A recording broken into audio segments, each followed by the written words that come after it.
তাই তো বলি, হিসাব তো মিলতেছিল না।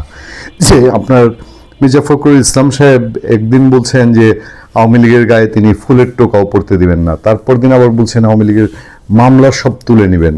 তাই বললাম না যে ওনার কী হলো, হলোটা কি আমার কাছে ঠিক বিশ্বাস হচ্ছে না। তো আপনার ঘেটে ঘুটে এখন দেখা গেল বিএনপি থেকে একটা প্রেস রিলিজ পাঠিয়েছে। তো মির্জা ফখরুল সাহেব নাকি বলছেন যে উনি ওনার এলাকায়, যে সেই এলাকায় তার যে ইউনিয়ন আছে, সেই কি একটা ইউনিয়নে নাকি সেখানে যদি কোনো ভুয়া মামলা হয়ে থাকে আওয়ামী লীগের নামে, তাহলে সেইটা তুলে নেবে। তো যখন পুরো পত্রিকা, সারা দেশের সমস্ত সংবাদপত্রগুলো, মির্জা ফখরুল যখন ঠাকুরগাঁয়ে যান তখন তো সব সাংবাদিকরা থাকে, ফলো করে, এবং বাংলাদেশের ম্যাক্সিমাম পত্রপত্রিকাতে নিউজ হলো যে মির্জা ফখরুল এর আগের দিন বলেছেন আওয়ামী লীগের গায়ে ফুলের টোকা পড়বে না, তার পরের দিন তিনি বলেছেন যে আওয়ামী লীগের মামলা তুলে নেবে। হই হই রই রব অবস্থা পড়ারই তো কথা। এইটা বোধ হয় কোনো একটা জায়গা থেকে মির্জা ফখরুল ইসলাম আলমগীর চাপে পড়েছেন কিনা আমি জানি না, তবে খুব তড়িৎভাবে, খুব ঝটপটভাবে বিএনপির মিডিয়া সেল একটা বিবৃতি দিয়েছে। বিবৃতিটা আপনাদের একটু পড়ে শুনে, আগে তো তার কি বক্তব্য পত্রিকায় এসেছিল সেটা আমি আপনাদেরকে জানিয়েছি। তারপর বলা হচ্ছে যে একদম বিএনপি প্যাডে বিএনপি মহাসচিব মির্জা ফখরুল ইসলাম আলমগীরের বিবৃতি।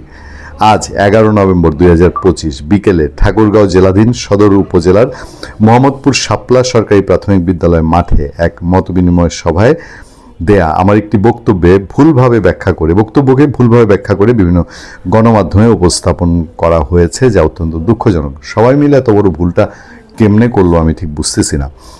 আমি আমার বক্তব্যে বলেছি যে আমরা প্রতিশোধের রাজনীতি করতে চাই না, আওয়ামী লীগের মতো হয়রানিমূলক মামলা করতে চাই না।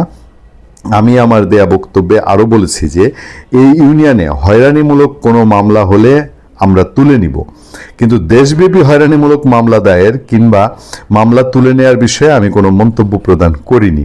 ইন্টারেস্টিং না?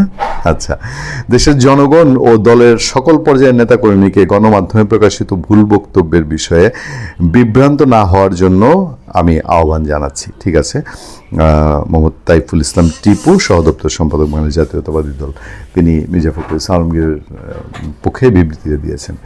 মির্জা ফখরুল ইসলাম আলমগীর যখন বলছেন যে মামলা তুলে নেবেন, তার ইউনিয়নে হোক আর অন্য জায়গায় হোক, তো আলোচনাটা তো উঠেছিল যে এটা কি ক্ষমতায় গেলে না এখনই বিএনপি সবাইকে বলবেন মামলা তুলে নেক না, কিন্তু তিনি ফিরে এসে বলছেন যে তিনি তার ইউনিয়নে হয়রানিমূলক কোনো মামলা হলে আমরা তুলে নিব, কিন্তু দেশব্যাপী হয়রানিমূলক মামলা দায়ের কিংবা মামলা তুলে নেওয়ার বিষয়ে আমি কোনো মন্তব্য প্রদান করিনি।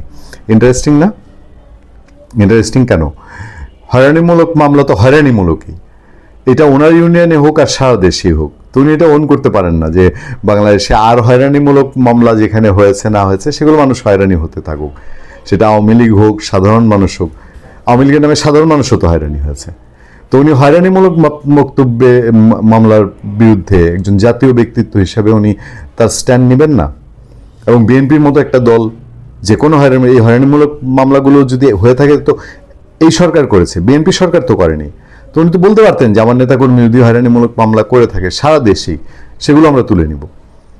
যাবেন না, কারণ এখানে রাজনৈতিক প্যাচ আছে, তাই তো? যাক, রাজনীতি ইলেকশনের দিকে গড়াবে।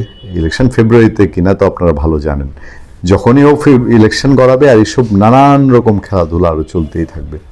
ভালো থাকবেন, সুস্থ থাকবেন। আপনার সাথে আমি আতিক রহমান, পূর্ণিয়া।